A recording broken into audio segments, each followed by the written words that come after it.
जय श्री राम। जय हनुमान जी भक्तों। नया साल यानी कि 2024 आने वाला है और बहुत सारे लोग नए साल की शुरुआत नए संकल्पों के साथ करते हैं। ये संकल्प ज़्यादातर जीवन की आर्थिक, सामाजिक और भावनात्मक विषयों से ही जुड़े होते हैं। लेकिन अगर हमें 2024 को बेहतर बनाना है तो इसके लिए कुछ आध्यात्मिक संकल्प भी लेने बहुत जरूरी होते हैं।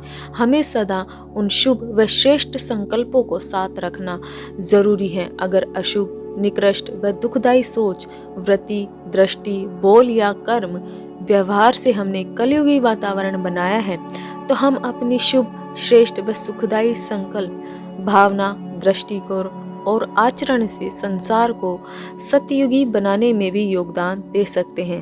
अतः हमें 2024 में कुछ ऐसे शुभ संकल्प लेने बहुत जरूरी हैं जिनसे हमारे जीवन व समाज में सकारात्मक बदलाव आए।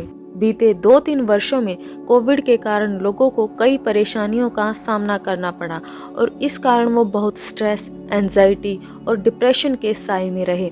लेकिन इसका एक फायदा यह हुआ कि लोगों ने अपने जीवन में अध्यात्म को स्थान दिया। लोगों ने कहीं न कहीं अपनी आंतरिक खुशी, भावनात्मक संतुलन और व्यक्तिगत जीवन को खो दिया था, जिसके कारण वो खुद को हील करने में आध्यात्म के करीब आए। आध्यात्म किस तरह से उनके जीवन को बदल सकता है, वे अब इस बात से अनजान नहीं हैं।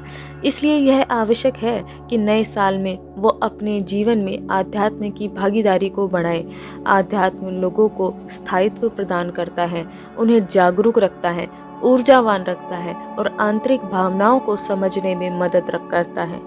नए साल के आते ही लोगों को अक्सर कहते हुए पाया जाता है कि पिछला साल कितनी जल्दी बीत गया ना, पता ही नहीं चला।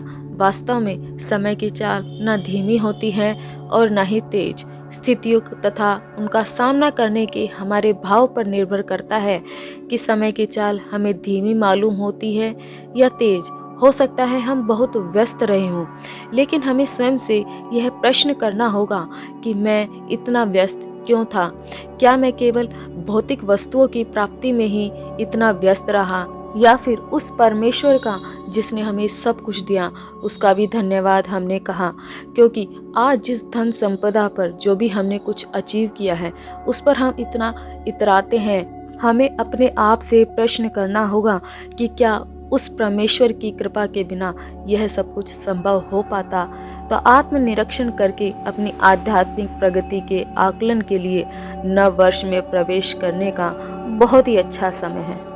नव वर्ष इस सूक्ष्म तथ्य की भी याद दिलाता है कि इस दुनिया में हमने 1 साल और बिता दिया और अब मृत्यु मिलाप में 1 साल और कम हो गया है। मृत्यु तो अवश्यंभावी है, एक न एक दिन जरूर आएगी। तो हम स्वयं से प्रश्न करें कि मृत्यु अभी भी आ जाए तो मैं उसका स्वागत मुस्कान के साथ कर सकूं या डर के मारे थर थर कांपने लग जाऊं। यदि हमने आध्यात्मिकता को भली प्रकार से जाना है तो हमें जरा भी डर महसूस नहीं होगा। हम हर चीज को सही सही से देख सकेंगे। जीवन तो किसी किराए के घर जैसा है, हम यहाँ स्थायी रूप से नहीं रह सकते हैं। एक न एक दिन हमें यहाँ से निकाल दिया जाएगा। यदि हम किराए के घर में रहते हुए कहीं अपना घर बनाने लगे जो उससे भी बड़ा और सुंदर हो तो फिर किराए के घर को छोड़ते समय हमारे मन में कोई क्षोभ नहीं होगा, बल्कि हम खुश होंगे। किंतु यदि हमने अपना स्थायी निवास नहीं बनाया तो हम चिंता में पड़ जाएंगे कि अब मैं यहाँ से कहाँ जाऊँगा।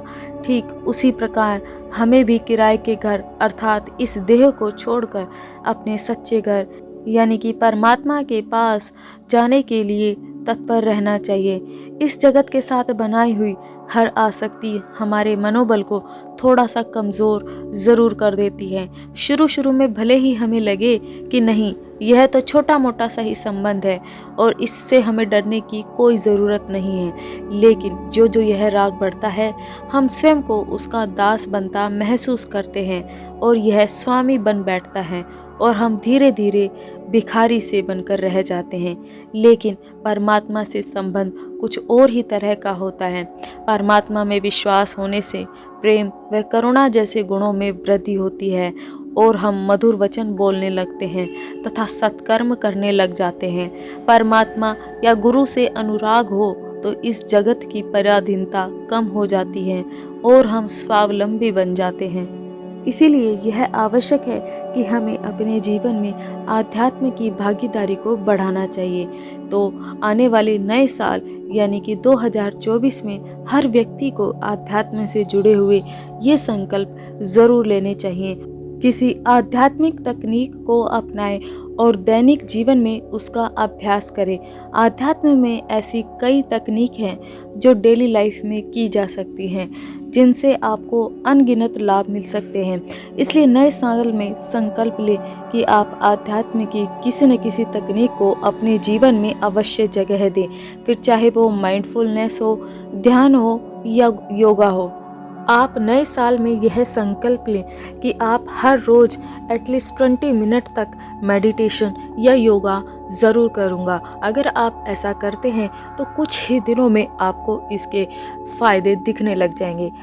आप अपने आप को पहले से ज़्यादा ऊर्जावान और आशावादी महसूस करने लग जाएंगे।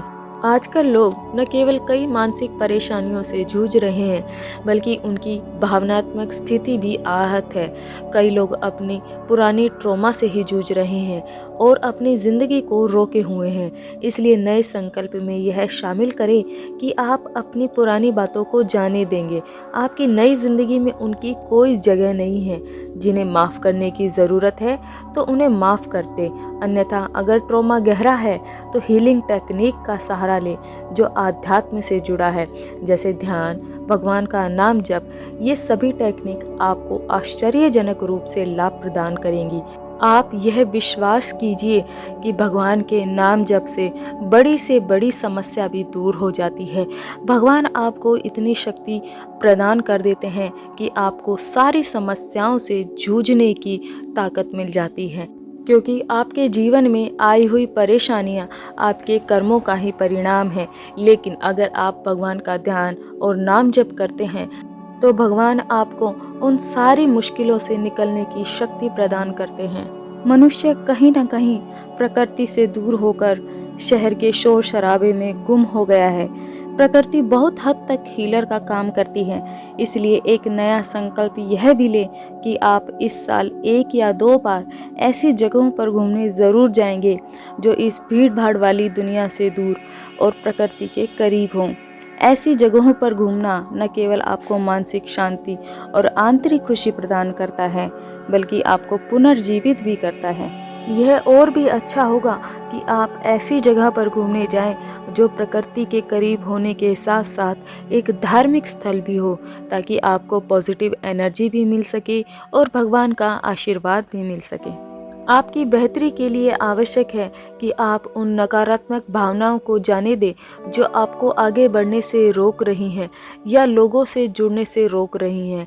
इसलिए ये संकल्प भी ज़रूर लें कि अहंकार, ईर्ष्या और लोभ जैसी भावनाओं को हम जाने देंगे और मन में क्षमा, करुणा, दया, मानवता जैसी भावनाओं पर काम करेंगे।